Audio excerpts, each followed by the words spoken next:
आप दोनों की दोस्ती अधिक है। प्रदेश में गांवों की चारागाह भूमि को आवश्यकता अनुसार आबादी भूमि में परिवर्तन करने के संबंध में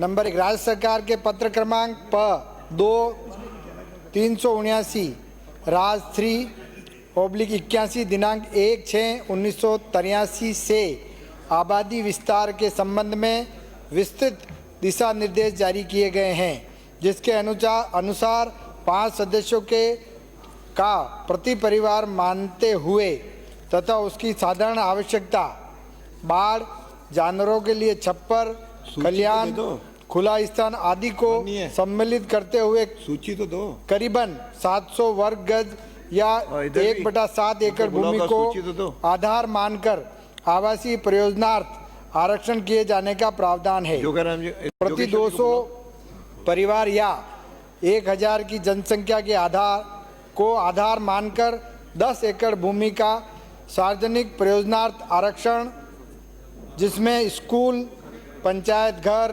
पटवार घर व खुला स्थान आदि भी शामिल हैं, किया गया है। इसके अतिरिक्त 1000 से अधिक प्रति 1000 की जनसंख्या पर 5 एकड़ भूमि का इस प्रयोजनार्थ आरक्षण किए जाने का प्रावधान है। नंबर 2 राजस्थान भू राजस्व अधिनियम 1956 की धारा 92 व 102 क के तहत आबादी विस्तार हेतु भूमि आरक्षित आवंटन किए जाने का प्रावधान है। ऐसी भूमियों पर बसी आबादी को नियमित करने के संबंध में राजस्व विभाग एवं पंचायत राज विभाग द्वारा समय समय पर परिपत्र दिनांक 7/9/2017, दिनांक 3/10/2017 एवं दिनांक 30/11/2017 जारी किए गए हैं। जगपाल सिंह व अन्य बनाम पंजाब राज्य व अन्य के प्रकरण में पारित निर्णय दिनांक 28/1/2011 के द्वारा कॉमन लैंड भूमियों पर अनाधिकृत अतिक्रमण को हटाने के निर्देश हैं। केवल असाधारण विशिष्ट परिस्थितियों में ही नियमन किया जाना अनुमत है। इसी प्रकार गुलाब कोठारी बनाम राजस्थान सरकार में पारित निर्णय दिनांक 12/1/2017 द्वारा चारागाह भूमियों पर अतिक्रमण हटाने के निर्देश हैं। आबादी क्षेत्र आरक्षित भूमियों पर बसी बस्तियों को प्रकरण विशेष के गुण एवं अवगुण के आधार पर नियमों के अनुसार नियमित किया जा सकता है। इस हेतु राज्य सरकार समय समय पर निर्देश जारी करती है व अभियान भी संचालित करती है।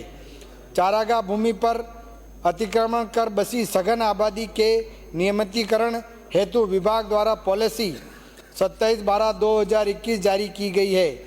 उक्त पॉलिसी के संबंध में माननीय राजस्थान उच्च न्यायालय में विचाराधीन याचिकाओं के अध्ययन 35 वर्षों से निवासरत भूमिहीन परिवारों को अधिकतम 100 वर्ग मीटर तक के पट्टे प्रदान किए जाने के निर्देश हैं। माननीय सदस्य। अध्यक्ष महोदय, मैं आपके माध्यम से माननीय मंत्री जी का ध्यान आकर्षण करना चाह रहा हूं।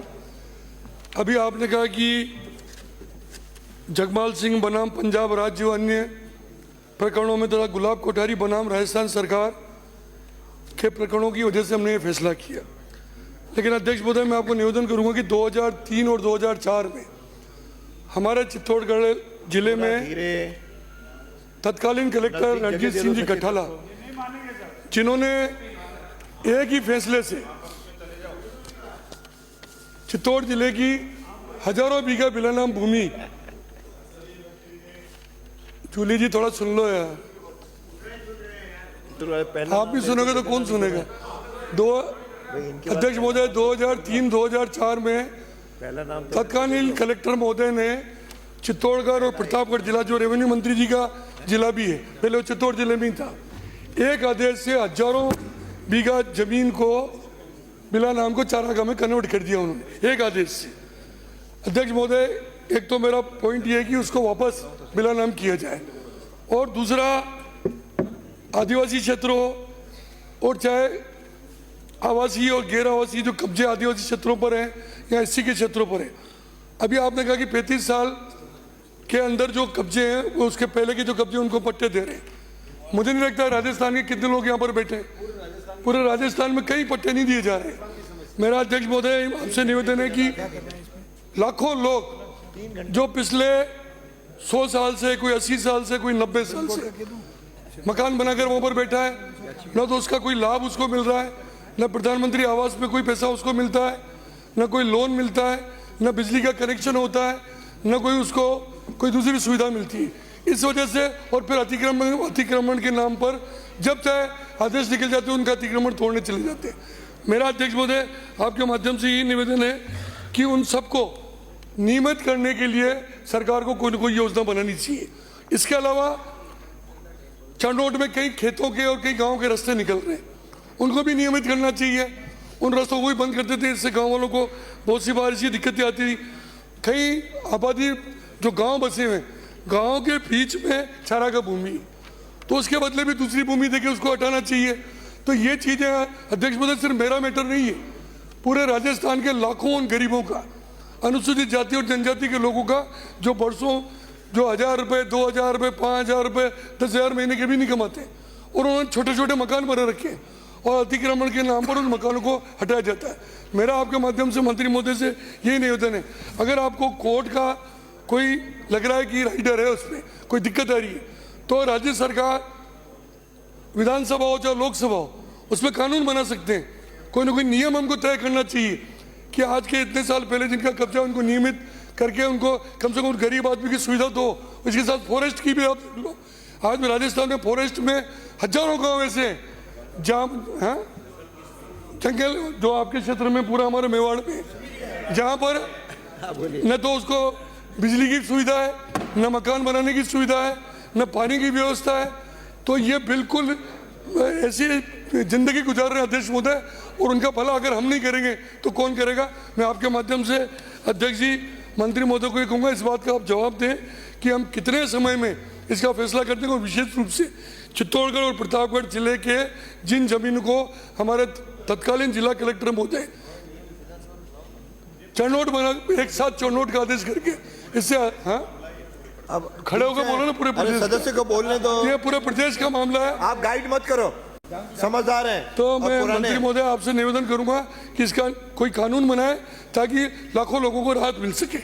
माननीय मंत्री जी, इसमें दूसरे क्या नहीं, माननीय अध्यक्ष आप महोदय, भी कर लेना, ध्यान आकर्षित आपको करवा दूंगा। माननीय वरिष्ठ सदस्य ने जो मामला उठाया है, इसमें सुप्रीम कोर्ट के आदेश अनुसार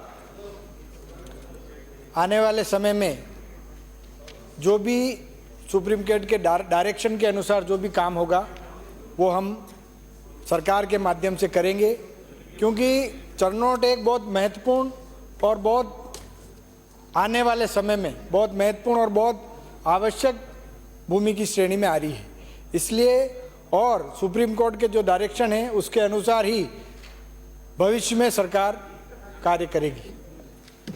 अध्यक्ष महोदय, मेरा इसमें निवेदन है कि एक कलेक्टर एक आदेश से हजारों बीघा जमीन को बिना नाम को चढ़नोट कर देता है, तो उसका कोई हमारे पास कोई आधार ही नहीं है, लाखों लोग उसको भुगत रहे हैं।